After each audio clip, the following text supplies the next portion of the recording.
A mother's search for her daughter spans 2 decades. She no longer knows what her child looks like. Will digital technology help locate her?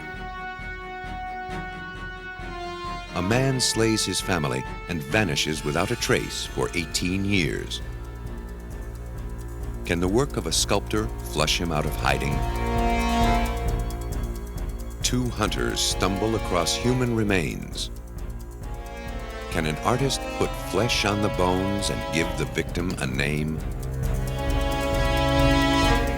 Forensic artists combine science, intuition, and skill to build likenesses of the murdered and the missing.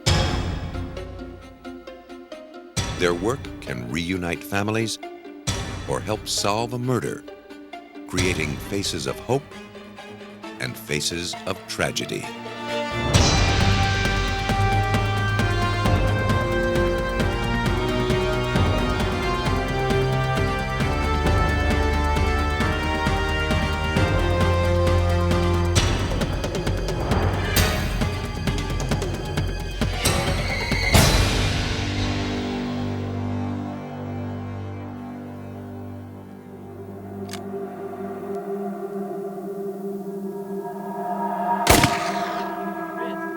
Under a gray Texas sky in the winter of 1994, 2 hunters trespassed on private land outside of Lubbock. But their offense would pale in comparison to what they'd discover that day in remote Yellowhouse Canyon. They stumbled onto the partial remains of a human skeleton and a white, high-heeled shoe lying nearby. Though alarmed by their discovery, they knew if they called the police, they'd be fined for poaching. The hunters decided to leave the bones for someone else to find. But when they told a friend what they'd seen, he called the sheriff. The hunters agreed to take Deputy Tom Watson of the Lubbock County Sheriff's Department to the site of their find. Watson immediately suspected the remains belonged to a murder victim, dumped in the canyon to conceal the crime. Only the skull and a few bones remained.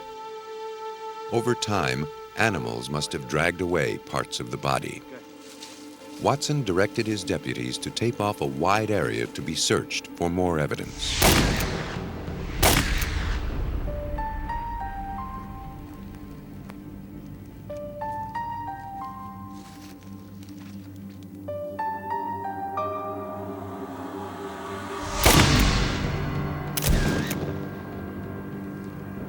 Once the crime scene had been documented on film, he called in the county pathologist to examine the bones. The pathologist collected the bones and took them back to his lab, where they could be examined for signs of trauma. I don't believe we have any local people missing.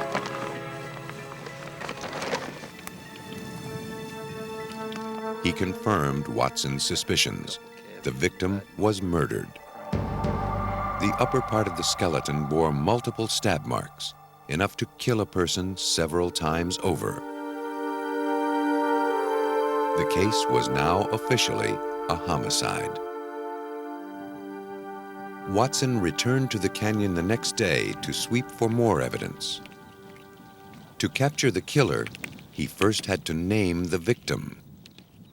But his search uncovered no form of identification. The only clothing was the one shoe. To identify his victim, he desperately needed more to go on. The first thing we have to do is determine whether it's male, female, and approximate age. Check those statistics against any possible missing persons that we might have locally. If we don't find anything there, then we expand the search out statewide into New Mexico and Oklahoma.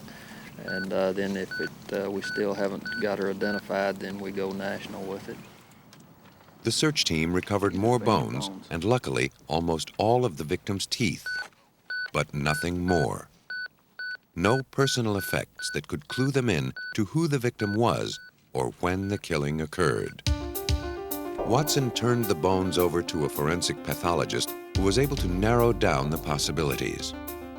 He concluded that the victim was a white female, 18 to 24 years old. The weathering on the bones suggested she'd been dead at least 2 years. Tooth fillings in the lower jaw and a crown in the upper jaw offered more identifying features.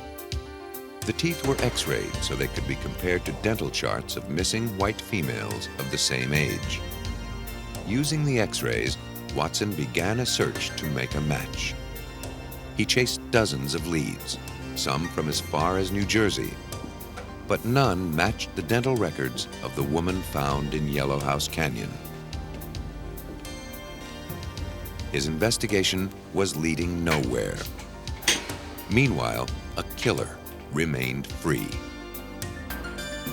Watson needed more than the victim's bones and teeth to identify her. He needed to give the woman a face.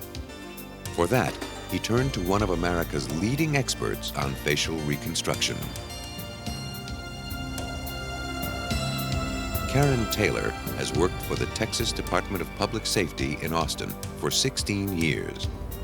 As a forensic artist, she helps identify skeletons by recreating what the person looked like when alive. Her images are distributed by police and the media in the hopes that the remains will be identified. Using techniques she's developed over the years, Taylor has had remarkable success.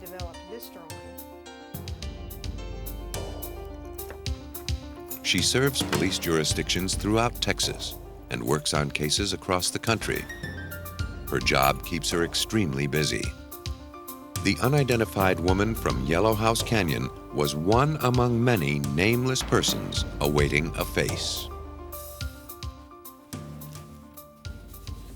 Deputy Tom Watson from the Lubbock County Sheriff's Office brought me the skull of an unidentified white female found in that area, and he asked that I try to build a face on that skull to help him identify her.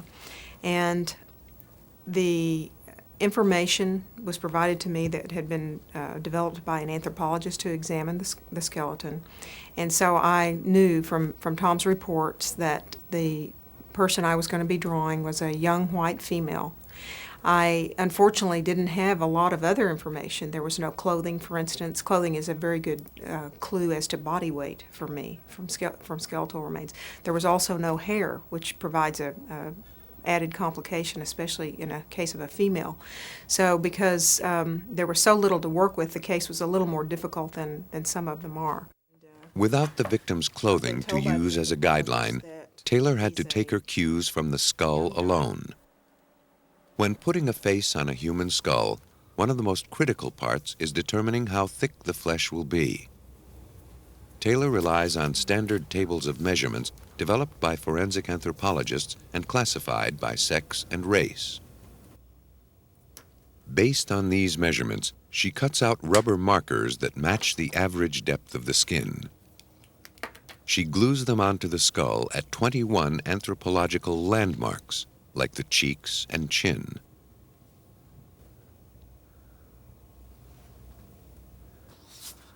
When the markers are in place, photographs of the skull are taken. For Taylor to accurately draw the face, the photographs must be exactly life-size and not distorted at all. After placing transparent paper over the photograph, she uses the rubber markers as guides in drawing the facial contours. It's the first step in recreating the image that may lead to the identity of the victim. Taylor also relies on scientific formulas to draw in the eyes, nose, and other features. The average human eyeball is between 24 and 25 millimeters in diameter. Since this is also the size of a U.S. quarter, Taylor has a convenient tool for tracing in each eye.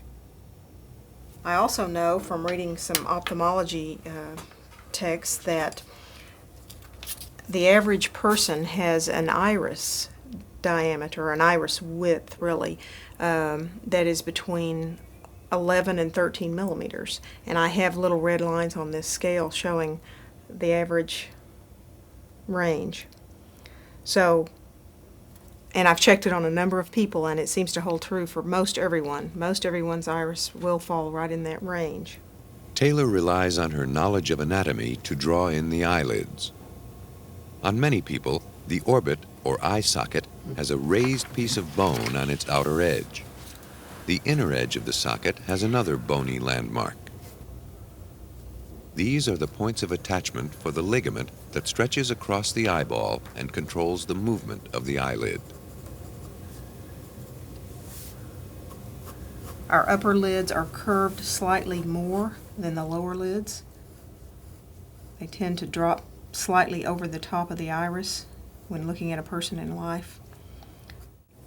Taylor next draws the victim's nose, relying on some rules of thumb and hints provided by the skull. Surprisingly, we do have some pretty good information about noses to help predict the look of a nose in life based on the bony clues. Because the victim was a white female, Taylor knows to add 5 millimeters to each side of the nasal opening. That represents the width of the nose. If the victim were African American, Taylor would add 8 millimeters to each side. A bony spine at the base suggests how far the nose projects.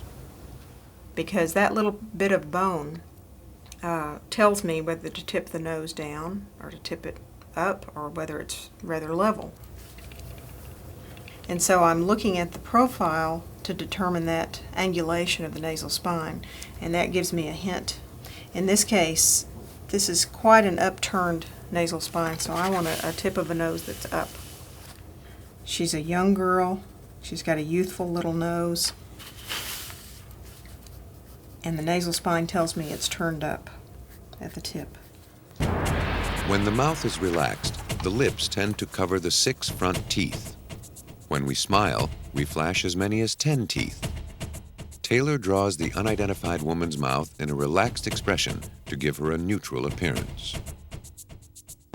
So if I make a mark at the outside of those canines, that should give me an approximation of the width of the mouth.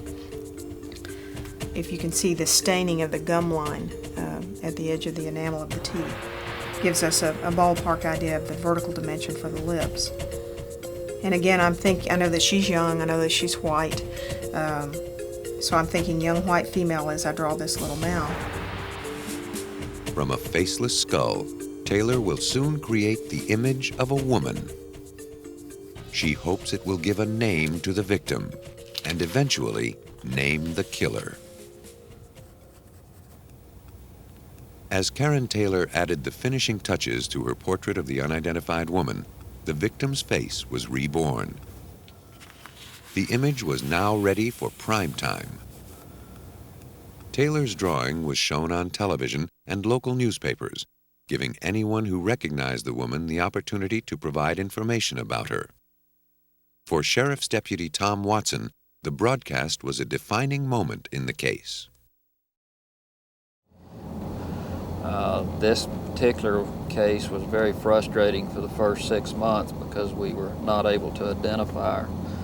We were about to the end of all of our options as far as getting her identified until we did have the forensic drawing made. And once we aired that on the media, within a week we had 2 callers gave us the name of the dead girl. The callers identified Taylor's drawing as Belinda K. Tillery, who'd been missing for 2 years. One of the callers was Tillery's mother, who had lost touch with her daughter. The face on the screen delivered an eerie shock of recognition. Now, with a name to go with the face, Taylor obtained a copy of Belinda Tillery's driver's license photograph. She compared it to her drawing to study the similarities that led to Tillery's identification. The resemblance was undeniable. She has narrow or rather close-set eyes, and yet very broad face, broad cheeks. And this small nose, and the width of the nose proportionately is very close here. The mouth size is almost exactly right, and the fact that there's a very wide chin favorably compares also. For closer identification, Taylor superimposed the photograph of Belinda Tillery onto the victim's skull. As I was able to get the facial image on top of the skull and start to compare it, I had a couple of difficulties by this method. One being that her face is slightly turned in her driver's license photo, therefore I can't quite get the nose position correctly. However, when I put the eyes pretty much centered in the orbits, I see that she does have the facial width that my drawing shows and that I could see in this skull. So I could see that it's a pretty favorable comparison, and we probably should go ahead with finding dental records on this person if possible to make a more positive comparison. A positive identification couldn't be made until X-rays of the victim's teeth were compared with dental records of Belinda Tillery. Dr. David Duell, a forensic dentist with the Texas Department of Public Safety, made the comparison. He found the bone structure to be the same. Teeth with fillings matched. Both X-rays showed a root canal on the same tooth, and a temporary crown was identical on each film. Dr. Duell declared it a match. Taylor's work had identified the victim. It was now up to Deputy Watson to track down the killer. He started by interviewing Belinda Tillery's friends and neighbors. Watson learned that Tillery had had an abusive boyfriend named Troy Armstrong. It was rumored that he'd become angry when she told him she was pregnant with someone else's child. Watson obtained a photograph of Armstrong and went looking for him. He tracked him to Roswell, New Mexico. There, he searched the town. He questioned the locals, digging for any lead he could find. But Armstrong was gone. He'd found out that he was a suspect in Belinda's murder. Back in Lubbock, as Watson gathered more information, a picture of Belinda's last days became clearer. It had been 2 years since anyone had seen her. That's when some folks heard she'd gone camping with Armstrong. He liked to camp in Yellowhouse Canyon. It was a remote place that he knew well.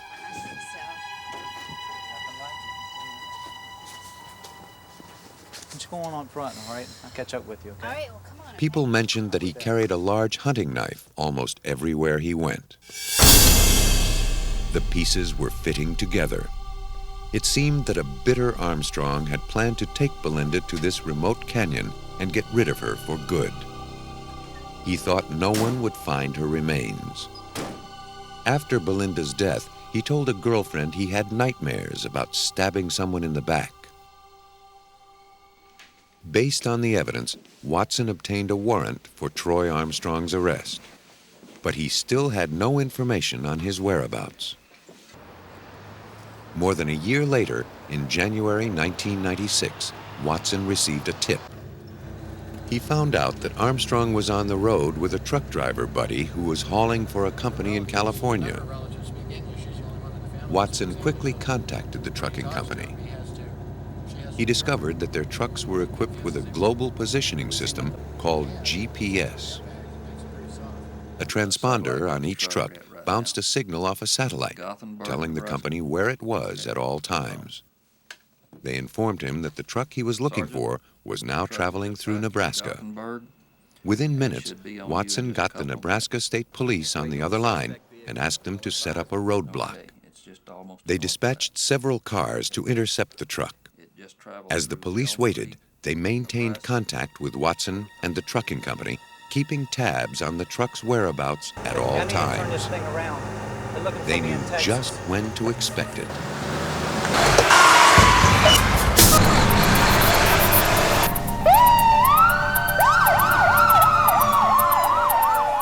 When the truck came barreling down the highway, the driver saw the roadblock ahead.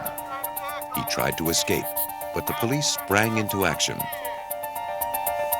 Once the truck was halted, the police moved in. Hiding inside was Troy Armstrong. he was arrested for the murder of Belinda Tillery. By now, evidence against him had mounted. A former girlfriend and others admitted that he had confessed to killing Tillery.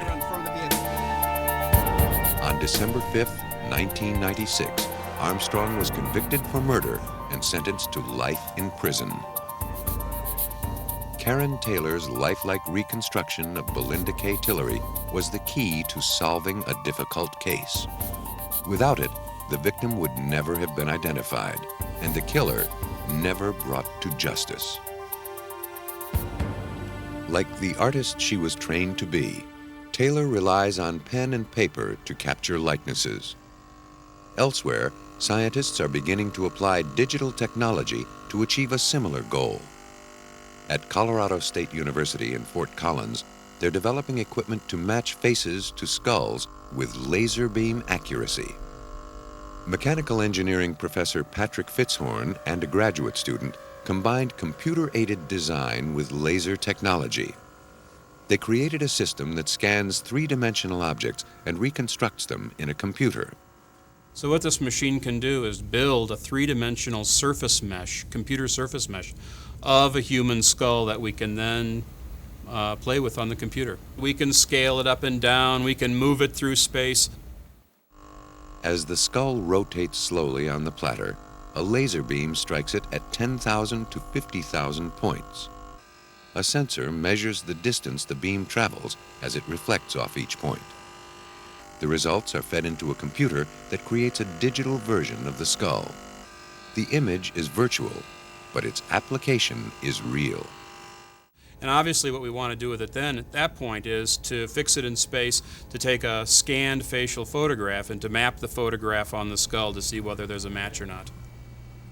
A photograph of the would-be owner of the skull is also scanned. The digital photo can be cleaned up and sharpened. Here, Fitzhorn made the photograph semi-transparent so he could superimpose it over the skull. Now he can compare their features. But here you can see the teeth in here. There's the bridge of the nose. Here are the eyes. There's the eyeball in its orb. There's the other eyeball in its orb. There's the end of the cheekbone here. The jaw line down in here. Currently, a forensic artist relies on his best guess to determine whether a photograph matches a skull. He takes measurements and superimposes a photograph over a skull. But if the picture was taken from an odd angle, it could distort the results. The mouth doesn't match up. And now what we're seeing is how the skull is oriented. You can see how it's rotated in here with respect to the photograph. So here, this is the plane that the photograph is in, and you can see the skewing of the skull with respect to it. Again, trying to line the skull up in orientation with respect to the way the face was oriented when the camera photograph was taken. Fitzhorn can rotate the skull and reorient the scanned facial photograph to minimize the distortion. Some photos aren't clear enough or are too distorted to enhance, defying efforts to make a match that's 100% certain. But Fitzhorn is convinced that his method is much more precise, less subjective than previous methods. But one of the things that I'm really excited about is the potential to take 4 or 5 points on the skull, to take 4 or 5 matching points on the face, and actually attempt to compute whether or not there's a match. What we'd like to be able to do is numerically compute this fit on the computer, and then be able to say something like, this is a 95% probability of match, or this is a 35% probability of match. As Patrick Fitzhorn and his colleagues perfect their computer face matching system, forensic artists in Louisiana are on a different mission. Instead of applying digital technology to identify the dead, they're hoping to use it to find the living. In this case, a girl who's been missing for over 20 years.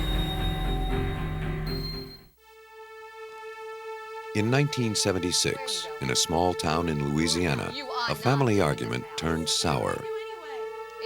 It wasn't the first time Geneva Martin and her teenage daughter argued. But what started out as a typical mother-daughter conflict soon turned into a 21-year ordeal for Geneva Martin. She was 16 years old, you know. She let her opinion be known, and I let my opinion be known, and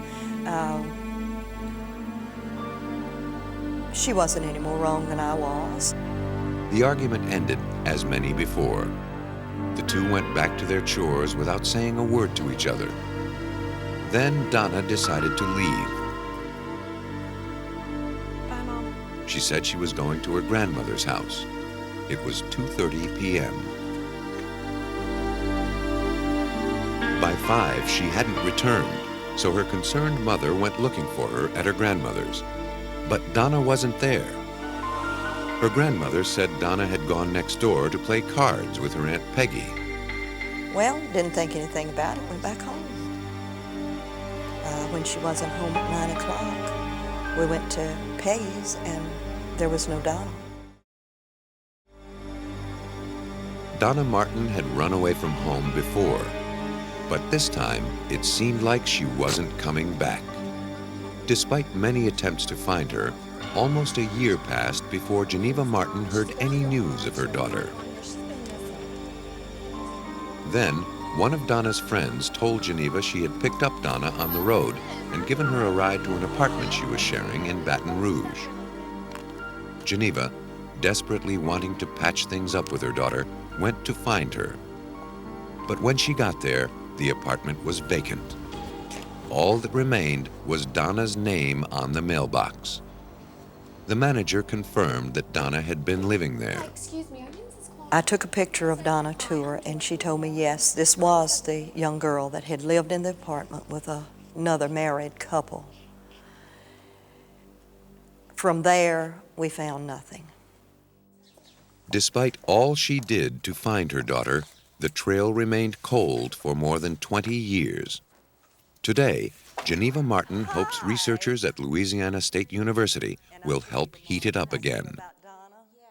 Forensic anthropologist Mary Manheim and forensic artist Eileen Barrow use computers to simulate the aging process. If they can produce an accurate likeness of Donna Martin today at age 37, her mother may have a chance of finding her. LSU's Forensic Anthropology and Computer Enhancement Services, or FACES, is an ambitious program that's collecting data on the subtleties of the human face. Among its objectives, to develop precise standards of measurement for tissue thickness on the human skull. The information is used by forensic artists trying to build faces from bare bones. Until now, they relied on measurements based on cadavers. Manheim believes that using live subjects will produce much more accurate measurements. By using living models, Manheim can select from a much broader and more complete statistical range.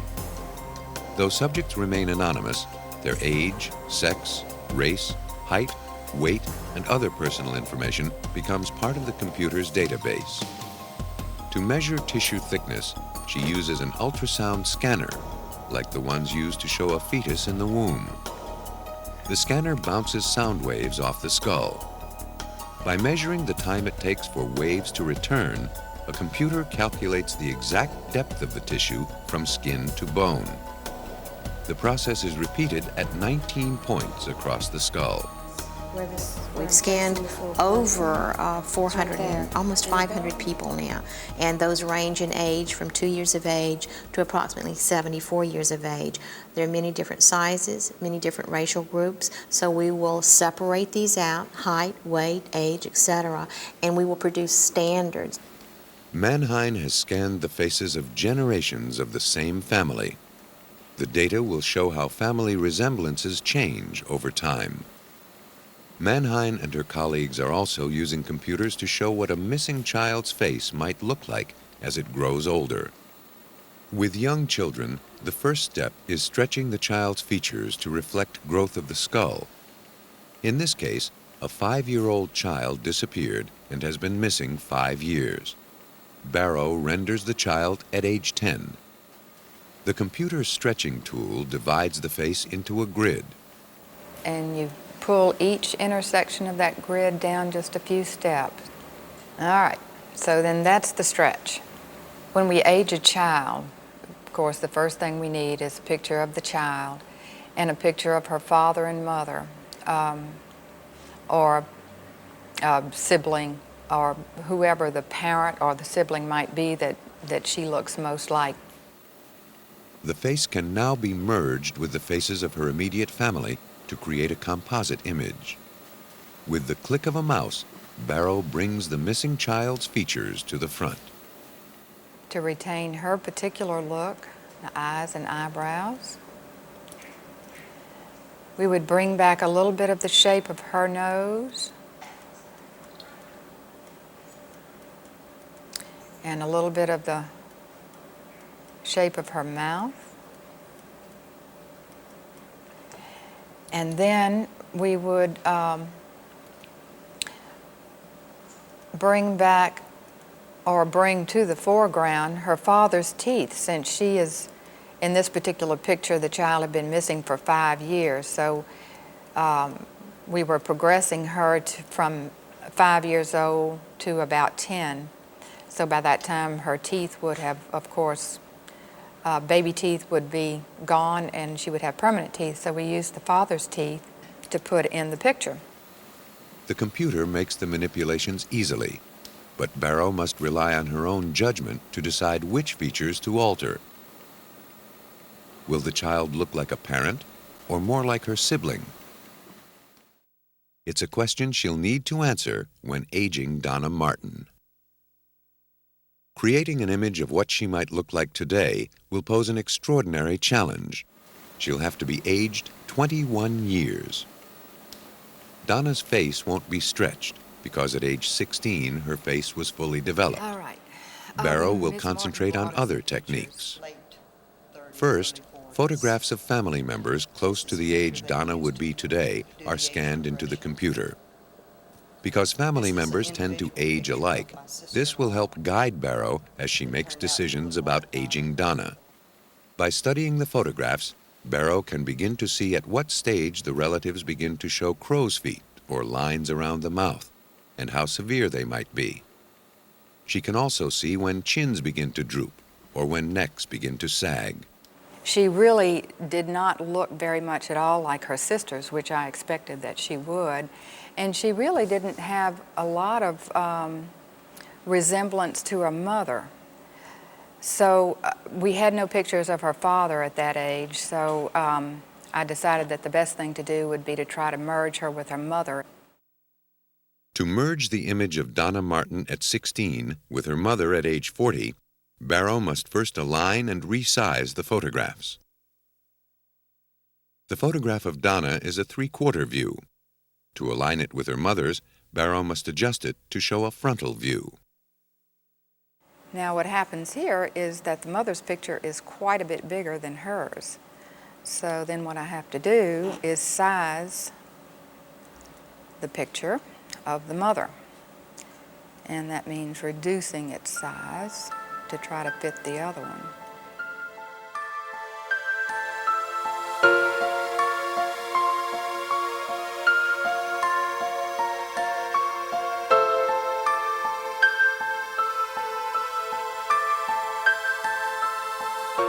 Barrow patiently and meticulously merges the photographs.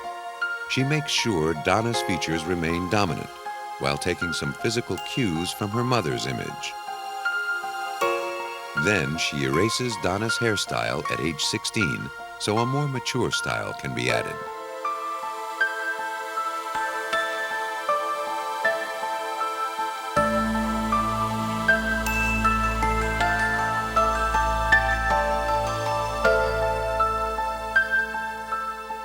Finally, the transformation is complete. The 16-year-old Donna Martin has become a woman of 37. Well, it looks a lot like our family. Oddly enough, it looks like my husband's family rather than myself. Geneva Martin will distribute the image of Donna nationwide. She hopes it will finally reunite her with her daughter and put to rest that fateful argument that's gone unresolved for 21 years. The work of one forensic artist may lead a daughter back to her mother. In one of forensic art's most acclaimed cases, another artist used his skills to lead police to a killer. In 1971, the quiet surface of a prosperous community was shattered by a brutal crime. A successful accountant, John Emil List, lived with his family in a mansion in Westfield, New Jersey. Then his fortunes waned. So in November of 1971, List began a new life. But first, he had to end his current one. He killed his entire family, his wife, 3 children, and his elderly mother. Then he dragged the bodies into the ballroom and arranged them neatly in a row.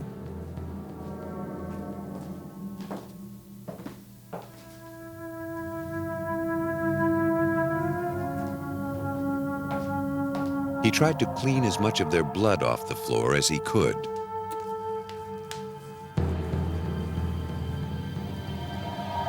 He also sat down to write a long letter of confession. When he finished, he left his house for the last time.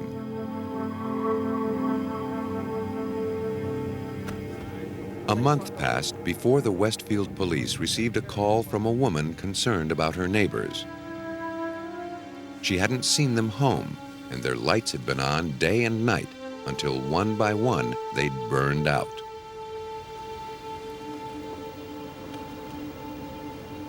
Where I'm back either, I think we're going to have to make entry. When the police arrived, they found an unattended mansion in need of repair. They looked around the outside of the house until they found an open window.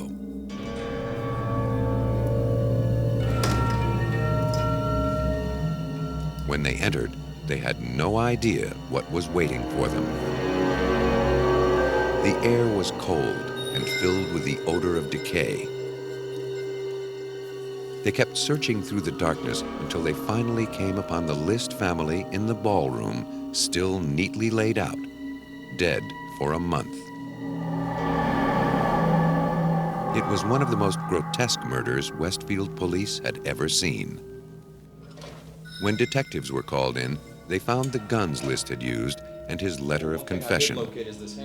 List was an active member in the church and addressed the letter to his pastor. In it, he explained that he was no longer able to support his family and pay for the mansion his wife had insisted they buy. He was worried his family faced a life of humiliation on welfare.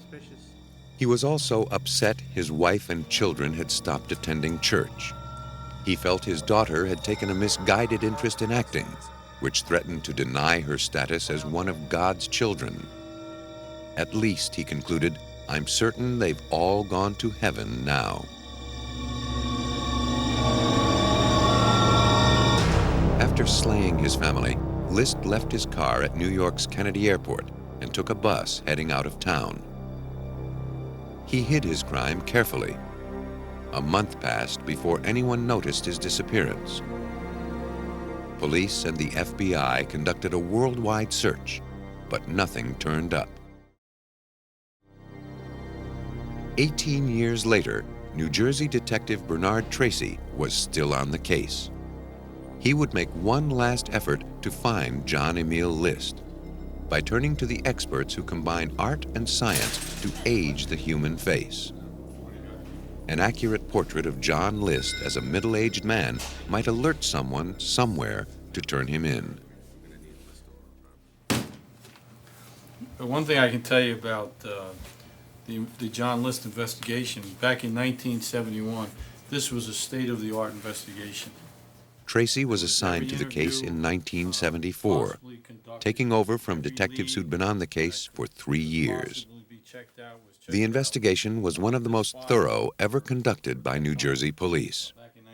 In their search for clues, detectives performed psychological profiles of List and his family. We did little profiles on the victims. That was John List, his oldest son. His son Frederick, who was 13 at the time. And his daughter, Patricia, was 16. Though the case had cooled by 1974, Tracy was convinced John List was still alive. The common case is that when a person kills people close to them, they kill themselves shortly thereafter.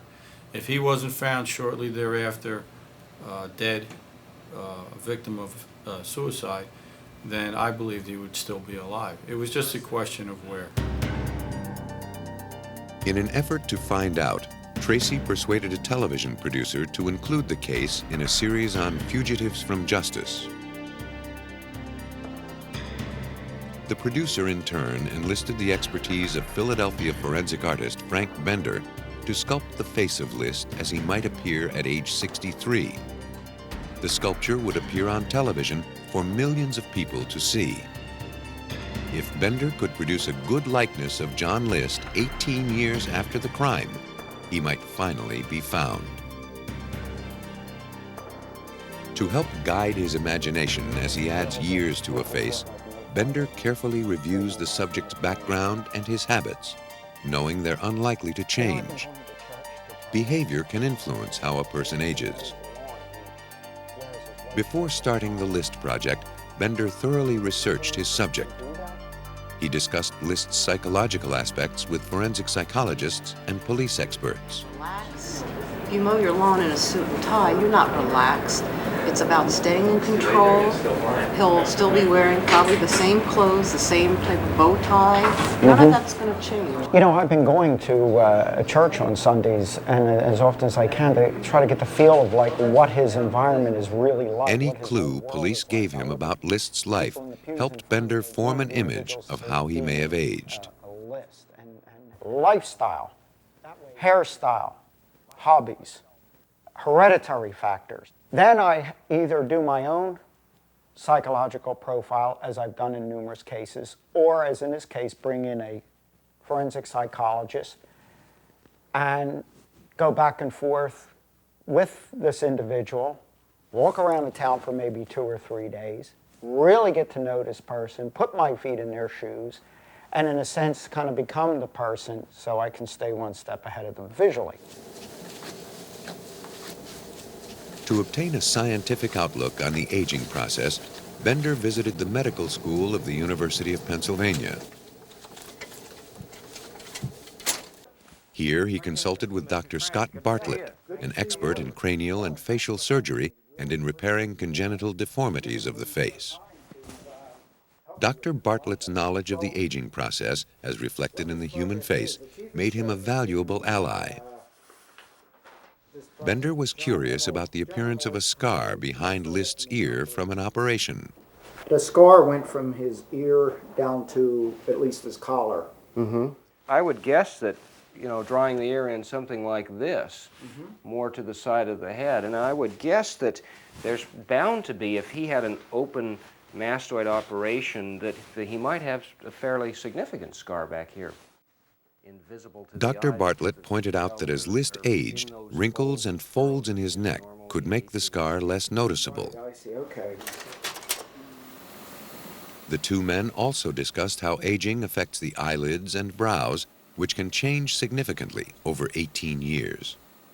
The canthal attachment here, which is the outer and the inner corners of the eye, I don't think change a lot. I think what we're seeing here is this hooding, this laxity of the soft tissue that's now falling over and giving this a downward slant, down and outward slant to the eye opening here, as opposed to this fresh up and out slant that you see in youth.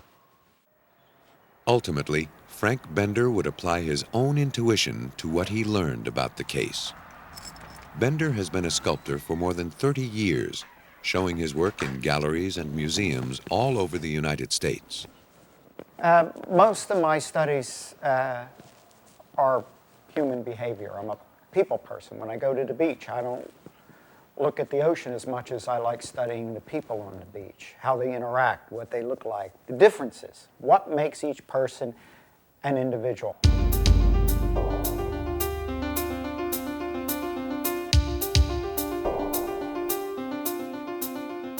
Beginning his sculpture of John List, Bender had a problem. He had to construct a three-dimensional model, yet the only available photograph of List was a frontal view. There were no pictures showing a three-quarter or side view. Bender would rely on his experience as a commercial photographer to study the photograph and analyze its three dimensions based on highlight and shadow. Now, with fugitives, you have old photographs. The most important thing with a fugitive, I found, is to stay within the perimeters of the skull. The same as facial reconstruction. This is where the similarities lie. If you elongate the head, you theoretically are changing the shape of the skull, the foundation underneath. As he worked on his sculpture, he checked his work with acetate overlays made from the 20-year-old photograph. I take an old photograph, enlarge it to what I feel would be life size, do acetate overlays, and then lie it over the sculpture as I'm working on it to make sure that I'm within the perimeters of the skull. As a face began to emerge from clay, Bender delved ever deeper into the mind of John List. I felt that John List wanted to kind of be, in a sense, a generic individual. You know, wanted to blend in, didn't want to create waves. Wanted some peace in his life, which he never got from his wife. And this started building up his anxiety. I really believe he tried to get this through the church and was getting it. But when he came back home, it was complete overload.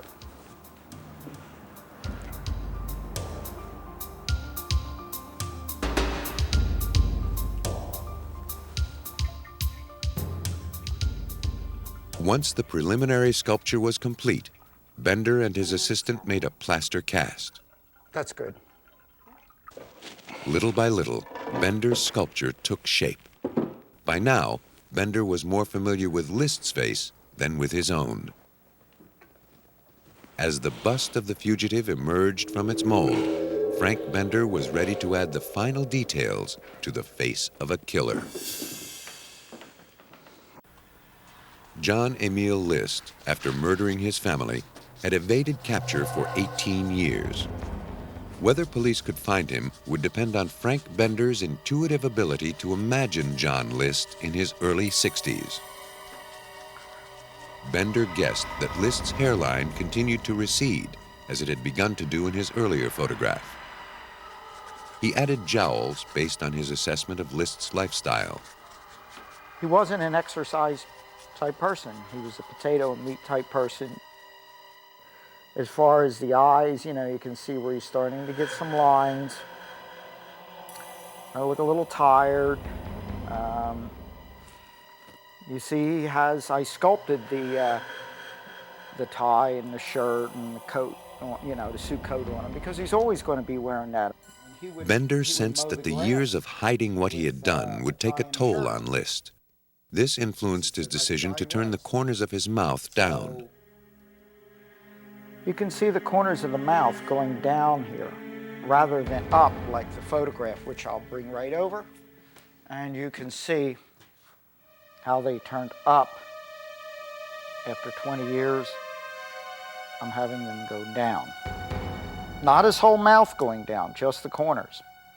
Again, not only aging, but the fear of getting caught. As a final touch, Bender selected eyeglasses for the aged List. He searched for a style that would define a man who killed his entire family, yet called himself a Christian. He decided on thick black frames, thinking List might go for an austere, authoritative look that would discourage others from prying into his past. Now his sculpture was ready for the nation to see. On May 21st, 1989, millions of people across the United States saw Frank Bender's sculpture of John Emil List. Was the likeness good enough to catch the killer? Oh my God, that's Bob Clark. Ricky! Yeah? Is that Mr. Clark? Yeah, it looks One like of the it. viewers was a woman from Denver, Colorado. When she saw the bust, she called in. She said it looked just like her former neighbor, Robert P. Clark, who moved to Virginia. Good morning. We're with the FBI. Yes, can you direct us to the office of Robert Clark, please? Yes, Mr. Clark's office is down. Following up on the tip, FBI agents found a man who called himself Robert Clark at an office in Richmond, Virginia. After years of getting away with a horrible murder, List was about to see his last days as a free man. When the agents approached him, he insisted he was not John List. But on his neck was the telltale scar, and his fingerprints matched those of the killer. With that, the agents had proof beyond a reasonable doubt that Robert P. Clark and John Emile List were in fact the same man. Since the murders, John List had remarried and recreated his life as an accountant, confident that the crimes he'd committed in 1971 would never come back to haunt him. For Detective Bernard Tracy, it was the end of an incredible odyssey. A cold-blooded murderer finally captured after 18 years. By all accounts, the resemblance between the bust created by Frank Bender and the actual John List was uncanny. I think the bust was something that if a person looked at that and had any doubt that that would be the straw that broke the camel's back, that would be the one. If they had any hesitation about calling and then they saw the bust, that would be the one that would take them over the edge and say, I got a call, this is him. John Emile List was convicted of murdering his family and sentenced to 5 consecutive life sentences. He and his unsuspecting new wife were attending a church function on the night Frank Bender's sculpture aired nationwide. As a result, they missed the show that gave John List yet another new start in life in New Jersey's state penitentiary. Armed with photographs, scientific data, psychological profiles, and artistic talent, forensic artists breathe new life into unsolved cases. Using their unique knowledge of human physiology and human nature, they can help locate the missing, track murderers through time, and bring killers to justice.